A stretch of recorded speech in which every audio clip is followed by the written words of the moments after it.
The Welsh Show is proudly sponsored by Waterstone Homes. Built for life. Hello, I'm Lisa Rogers. And I'm Paul Child. And this is The Welsh Show.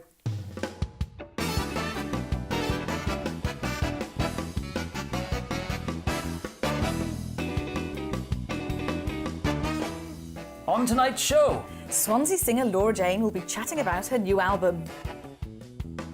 we'll be meeting two brand new Welsh Dragons and their creator.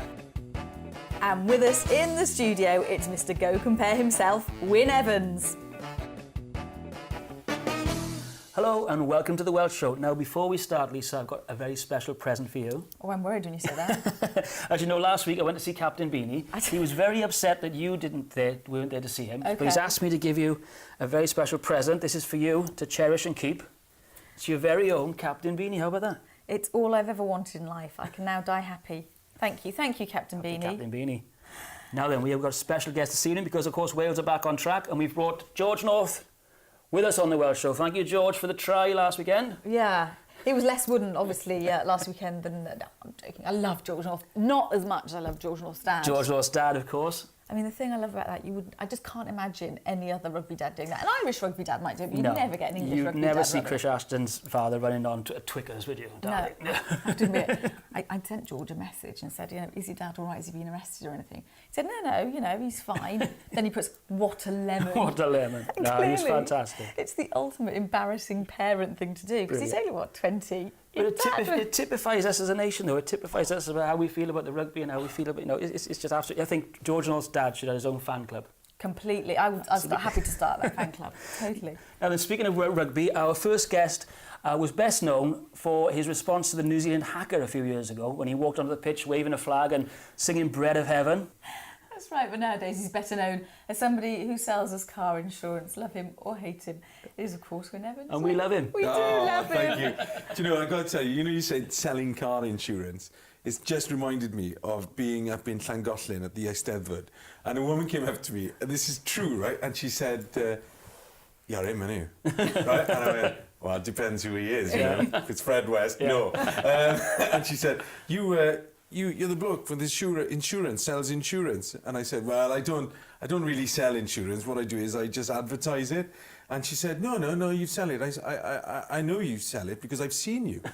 I've seen you selling it on the telly. Now, what I wanted to ask, and this is true, right? She said, what I wanted to ask, she said, my daughter, she's 17. We've just bought her a little Clio, and we're thinking of getting insurance from you. How much would it be? I said, well, like I said, I don't really sell insurance. Anyways, this went on for so long. In the end, I said... You give a quote? No, I thought, well, I'm just going to give a quote because this woman's just going to go on and on and on. So I said, what's your postcode? So she told me. I said, are you keeping the car on the drive or on the road? And I just came up with this figure, £3,500. And she went, that's ridiculous. And she stormed off. Brilliant. And that was the end of that. Only in Wales. Only in Wales. I didn't realise that your character actually had a name. Yes, Gio Compario. Where did that come from? Did you realise that? I did know that. I don't know why. It was a bit sad, I suppose, but I did know that. Yeah. Of course he knew that. He's been stalking me for 4 years. Yeah, somebody, some 16-year-old in some advertising agency thought of that and thought, yeah, that's brilliant. And so you're supposed to be this whole Italian character. Yeah, and then they morphed it recently to kind of him being from Wales. How did that happen? Well, I was on Soccer AM and I was just kind of chatting and I thought, I cannot do this Italian accent for the next hour on Soccer AM. So I thought, I'm just going to talk normally. And the creative saw it and thought, oh, that's funny, the fact that he's got this Welsh accent. And they made it into the next advert. So there's me sitting at a bus stop talking to an old lady who kept forgetting a line. She had one line, right? I had 30 seconds of monologue. She had one line, which was, it's a mystery, right? That was the line. And I'd get to the end of the monologue, and I'd look at her, and she'd go, no, it's gone. This happened all the time. So in the end, I said to her, do you remember that Kate Bush song? It's a mystery. I thought that was Toyah. Toyah. See, I've forgotten as well. And that's how she remembered it in the end. It's the mystery. It's the mystery. I mean, what's it like? Because you are so well known. It's such an iconic advert. I would imagine it has sort of good and bad sides to it. It does. I mean, when it started, the thing about this advert that makes it super special, I suppose, is that you know, it's on all the time, so the media spend on it is quite high. It's for a price comparison website, which is one of the few people now that are really still spending money on advertising. And it's the first really big advert within the age of social networking. So no matter what anybody thinks about it, they can blog about it straight away. So you're talking about the bad side, the good side. Obviously the good side is, you know, that it's opened lots of doors for me. You know, it got me a record deal, it got me in Phantom of the Opera 25 and loads of different things. The bad thing is that people can say how much they hate you on Twitter and Facebook. And I remember just after the advert launched, somebody emailing me, a friend, and saying, "Oh, I love your new advert, blah, blah, blah. Isn't it a shame that there's so many members to the hate site on Facebook?" And I hadn't even thought that anybody would hate it. So I went on Facebook and there was 1 million members. No. Yeah. And there was like 750 hate sites to me on there. And the bizarre thing is that the BMP only had about 15 hate sites and I seemed to get more than them. But that was all right. As Oscar Wilde said, only thing worse than being talked about is not being talked about. Exactly. That's right. That's right. Exactly. So you're the only people who've been on television every day for the last 4 years. Is that right? I think so. I think so. Yeah. It's not bad going. Yeah, it's all right, isn't it? It's funny because people just say, "Oh, you're annoying," and I never watched TV, and we didn't have Sky, and recently we had Sky because we knew this show was coming on, and so we had it installed, especially for you, Paul. Fantastic. And you've got all the channels. We got all the channels, yeah. And I've realised that the advert is in fact on all the time. But of course, apart from being Gio Campario, there's also a serious side to you. You are a proper opera singer as well. Yeah, in the day job. Yeah. I was principal tenor.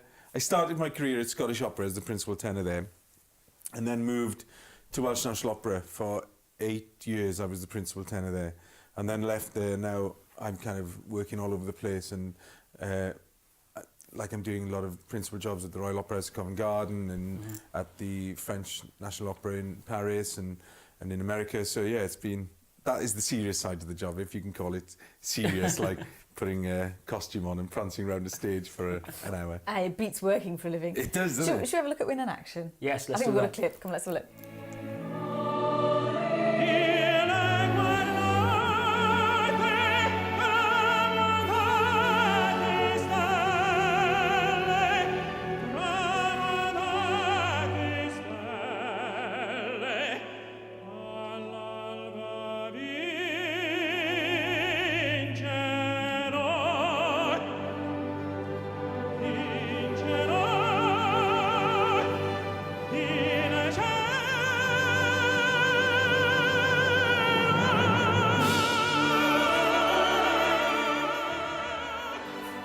Lovely. You really can sing something other than Go Prepare. Ness and Norman, that's the big one. Yeah.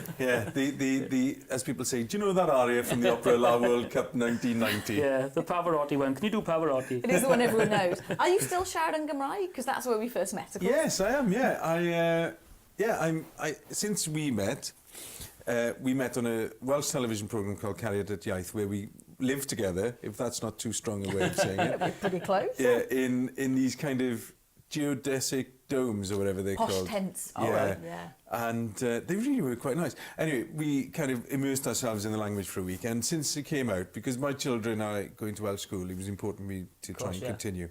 So I've been going to my lessons 3 times a week. What about you, Rogers? I've been going every Wednesday morning. Well done. I'm still very much a beginner. But to be fair, you did have some Welsh before we went in. I had a lot, and I thought it was... I had lots of words, but couldn't put them together, and I thought it was harder for you because you didn't really have anything at all. So it's like, it really is like a foreign language then. But of course it's paid off because now you're going to be presenting your own show on S4C in Welsh. I know. I don't know. I still don't know how I'm going to do that. Oh, you're brilliant. You're brilliant, honestly. Well, maybe you're just brilliant compared to me, but I think it's good. Yeah, it's like, that is good. She thinks I'm kind of fluent when I'm talking like that. Yes. But yeah, I'm going to do a programme about amateur dramatics because my parents set up the theatre and the youth opera company in Carmarthen, saved the theatre from being demolished, the Lyric, and so it just felt like the right programme for me to do. Plus, I just think you meet a lot of really interesting people when you look at amateur dramatics. The characters. Not as fascinating as Captain Beanie, I fear, but yeah. Not quite so far removed, quite often. Yeah. Like a bit of Amdram myself. And of course, the album is out now. This is a Song in My Heart. Yeah. Good look. Yeah, look at that. Is that the pensive to the side look? That is, yeah. Can you replicate that for us? Nice. Nice. Yeah, Yeah. lovely. Pretty good. It was weird that, because making an album is good fun, but like promoting it, I really hated promoting it. Right. And it's quite nice to be here now. That album's been out for like a year. Bizarrely went to #1 in the classical charts, and I'm still not sure why that happened, but it did. But I used to hate going on to TV shows and they'd say, right, you've got to mention your album 25 times. And it was just felt so fake to me to be saying, yes, but buy my album. And all I wanted to say was, buy my album. If you don't like it, turn it into a coaster. That's all what I wanted to say half the time, but Anyway, buy my album. And there's a new one this year. A new one this year that we're working on together. Excellent. Exciting. So yeah, what sort of music's going to be on that? It's going to be kind of Welsh inspired, but not things in Welsh. So, in fact, you could probably relate to this, because as somebody who doesn't speak Welsh, or even though I'm learning Welsh, there's that really interesting thing of, is so-and-so Welsher than him because he speaks Welsh? You might have a man somewhere with the 3 feathers tattooed on his arm and he doesn't speak Welsh. Well, it's 2 different types of Welshness. So the next album will be stuff really just that I feel is important to me as a kind of Welsh person. So, yeah, lots of favourites on there. Lovely. Look forward to it. Write a song about how far down the Welsh hierarchy you are coming from Monmouthshire. I tell you, it's a difficult one, that one. Oh, I got invited last year to become a druid, a member of the gossip. Yeah, so I am now. I'm proper Welsh now. Yeah. Can you have lady druids? Yes, you can. Put in a good word for me. I like the get-up. Brilliant. Will, thank you very much for joining us. Thank It's you. lovely to see you again. Lovely to see you both. Oh, good luck with the album and with your new the show, the Amateur Dramatics. Yes. I'll watch it. I won't know what you're saying, but I'll watch it anyway. Good, thanks. Thanks very much, Wyn. We'll be back after this break. We will.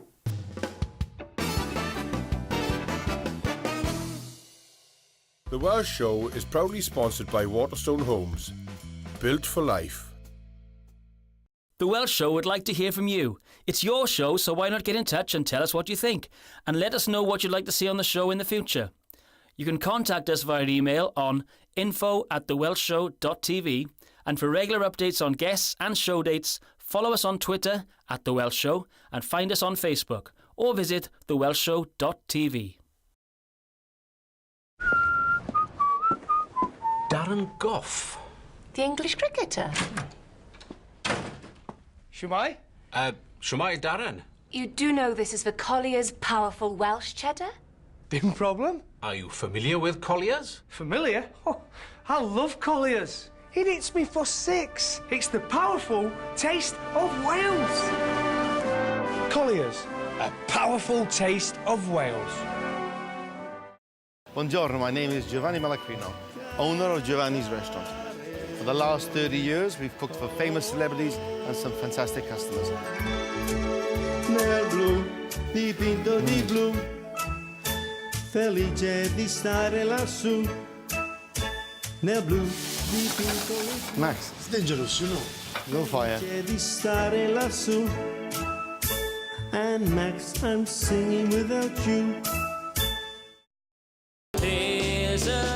This St David's Day, join Paul Child and the Welsh Television Orchestra at the Princess Royal Theatre in Port Talbot. Joining Paul will be comedian Phil Evans, plus a host of special guests. The Paul Child St David's Day concert, Friday, March the 1st at the Princess Royal Theatre, Port Talbot. Tickets from just £12.50. Call now or visit www.paulchild.com.